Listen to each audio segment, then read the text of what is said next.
What's up, people? Yu-Gi-Oh! Master 88 here, and welcome to another installment of the Linux Report. Deep in Linux, a security threat or safe to use? Open source operating systems in general are less worrisome because of their code is open to inspection by anyone with the skills to understand it. Does that mean Linux computing platforms from non-governmental sources in politically tense countries are worry-free? At least one solution last year brought false, safe to use reputation into one question. The potential problem involved the deep in Linux distribution.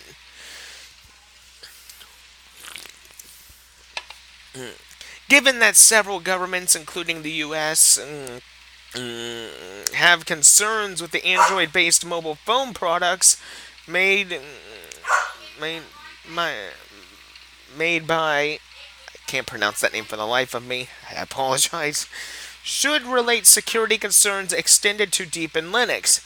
That question recently was posed by several Linux picks and pans readers following the release late last year of Deepin 15.8. In my review of that release, apologize, I'm just getting over getting sick and I'm still not feeling good. In my review of that release, which focused on improvements to the in-house desktop environment called the Deepin Desktop Environment, or DDE. I did not address the security issue, but I wondered if I should. The latest version, Deepin 15.10.1, appeared earlier this month as a quick fix to a weeks old release of Deepin 15.10,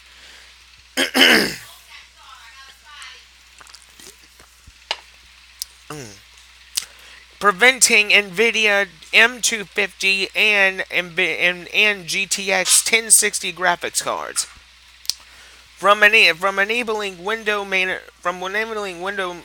effects. The timely security question regarding how safe it was to use Deepin and interesting new features built into DDE presented a perfect opportunity for an update. The Deepin Linux release has impressive new features and tweaks that makes it notably better than 15.8, which I last reviewed. With the launch of version 15 in late 2015, the Deepin distro based in China shed its Ubuntu base in favor of the Deepin Linux unstable branch that brought numerous subtype changes to in the code base and software roots. Ubuntu Linux itself is also based on Debian Linux.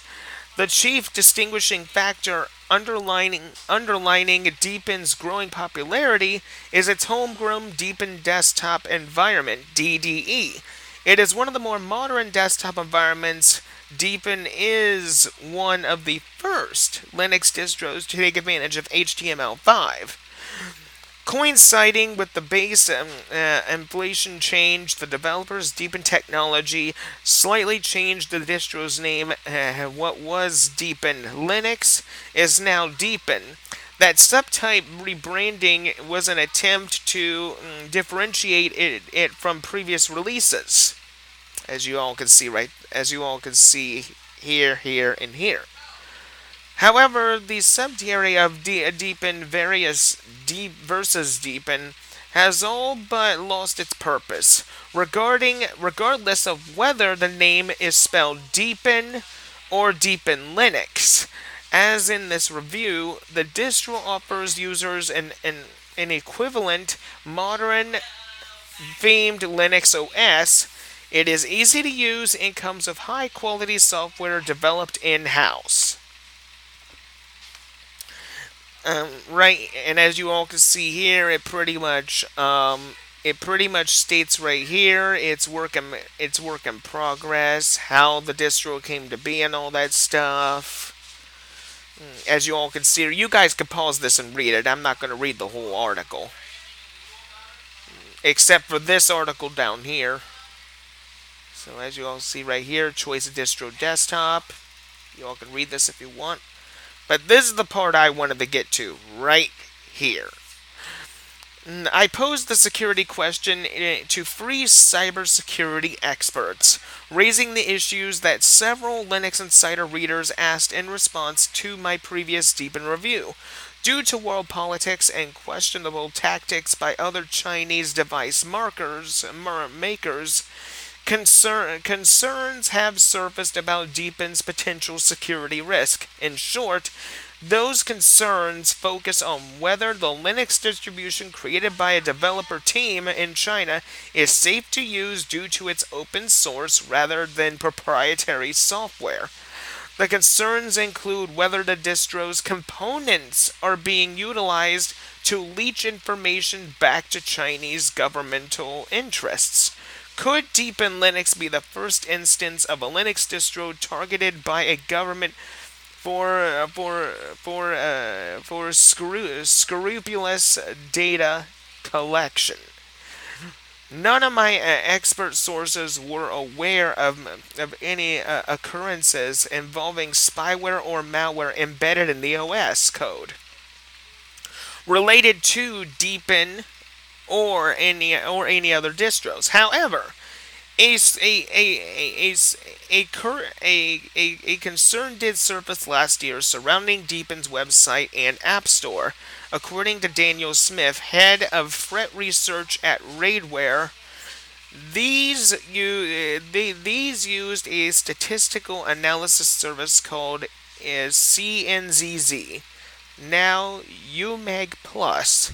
It's similar to Google Analytics, and in the fact it collects data such as user agents, source, and screen resolution.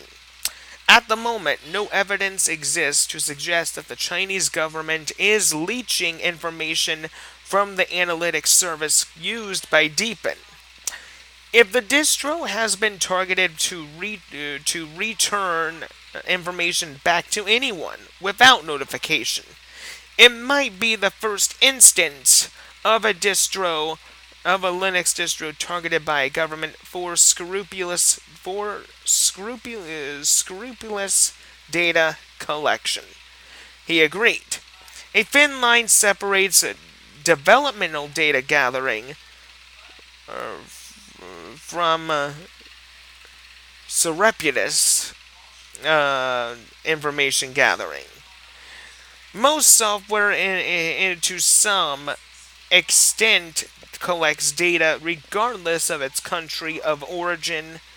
While nothing suggests that this analytic information is currently being abused, it is collecting basic data that can be abused by third parties to identify user patterns and behaviors.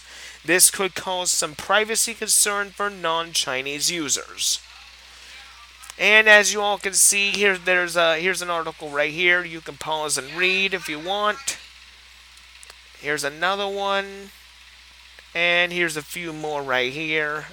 It just goes further down. I ain't gonna read the whole thing. If you guys want to see it, check it out for yourselves. But anyway, people, this is my installment of the Linux Report. Hope you enjoyed this as much as I did, and until next time, this is Yu-Gi-Oh! Master 88 saying see you later.